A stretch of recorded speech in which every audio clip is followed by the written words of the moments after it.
Hello, in this video we will go a little deeper into how Python works in Maya. What exactly are the different versions available and why would you use one over the other? Coding in Maya is divided in two categories. There is a Maya API, which is used for plugin development, and there is Maya commands, which is used for automating tasks in Maya and making the artist's life easier. You can find more about this in the link that I post here. We will be focusing on Maya commands. Let's talk a bit more about the languages in Maya.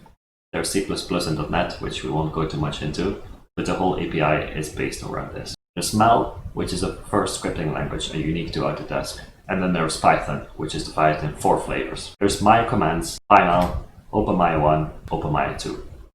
Maya commands is a Python wrapper around Mel script. PyMel core is also a Python wrapper around Mel script, but it's a bit more user-friendly. It's more Pythonic. The same with OpenMaya 1 and OpenMaya 2.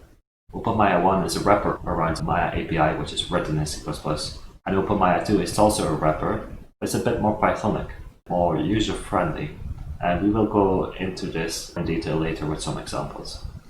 Here's a little cheat sheet showing you which language wraps around which other language, and which one is more Pythonic and is recommended that you would use in the future. Let's go a little bit more into detail in the various flavors of Python available. Let's talk about CMDS, which is a direct wrapper from Mel script. That means that it's also taking all the bad habits from Mel script with it, and you don't get the nice benefits such as object-oriented programming. And because of that, it's not Pythonic. But it's easy if you already know Mel and you want to swap to Python. CMDS is going to be so convenient for you.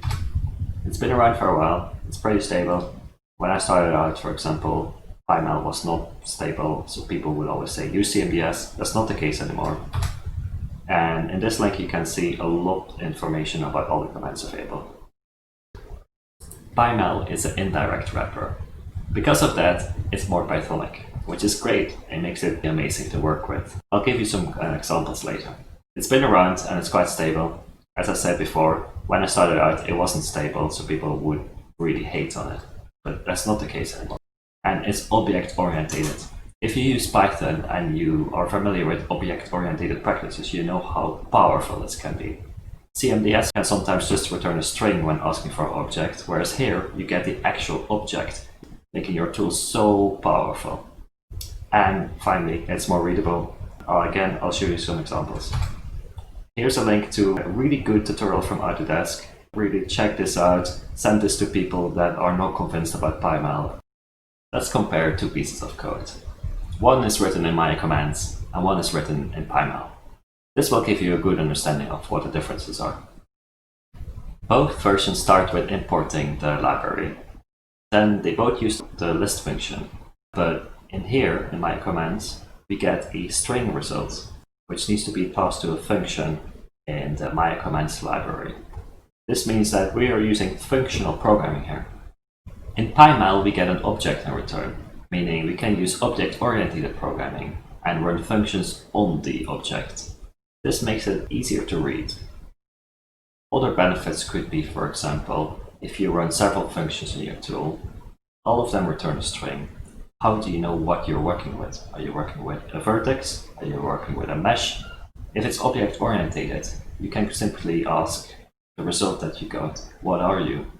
And depending on what result you got, you will get different functions returned. This is really powerful to work with. When comparing readability in Maya CMDS versus PyMel, it's even more obvious when looking at one-liners. If you try to look at the first line here, I don't know what this means. I mean, I can kind of understand it because I have used it in the past. Like Q is probably query, P, I don't know, perspective maybe, or parent here. And the only reason I found that out was because I looked at the PyMel code. Since we have to pass several things inside of functions, the thing that we do last, which is xform, is a thing that we read first. So it's really counterintuitive when looking at this line. If you look at the PyMel code, we do things in order.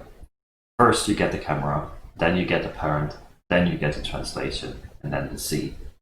And finally we have OpenMaya. There are a lot of cons about OpenMaya. It's complex, it's hard to learn, you need a better understanding of Maya before you can use it. And you need to translate the results if you want to use them outside of OpenMaya. For example, you run a function in OpenMaya and then you want to use the results in PyML. If there's so many cons, why would you use OpenMaya? Because of the biggest pro, which is it can be very fast. I've had times when, after automating something in OpenMaya, it went from an hour plus to 10 seconds, 15 seconds. It can be insanely fast when used right, but the disadvantage can make it hard to use. So I would recommend that you split your tool in several functions and you translate only tiniest function to OpenMaya. To give you an idea of the complexity of OpenMaya, here we are comparing CMDS versus OpenMaya 2. This is taken, by the way, from someone's blog that I found online, a really helpful article. I included the link in the slide, so definitely check that out for more details. On first sight, you can see the same code, but one is 2 times as much code. It's really complicated, it's quite abstract, you have to really know OpenMaya. So it's great, but it can be quite complicated and daunting, so try to avoid using it unless you really have to. So what are the takeaways from this video? Just learn PyML. It's quite easy. You don't have much need for the other languages. I think the only time you would use the other languages if your studio uses them. Like if you join a studio and they have an old pipeline in CMDS, for example, then you probably want to learn CMDS. Which brings me to the second point. Adapt to the studio. Don't try to be that one guy who does something completely different. But do try to convince other people from the technology, especially that new technology like PyML that is taking over, that is replacing CMDS. Only learn OpenMaya if you want performance, and differentiate between your different libraries if you use them in the same scripts.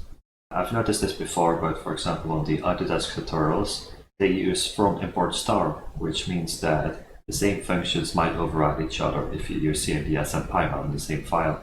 Similar things could happen if you use OpenMaya 1 and OpenMaya 2 together, which it can be a bit tricky if you don't know what you're doing. So just say import as instead of import star and you will be safe.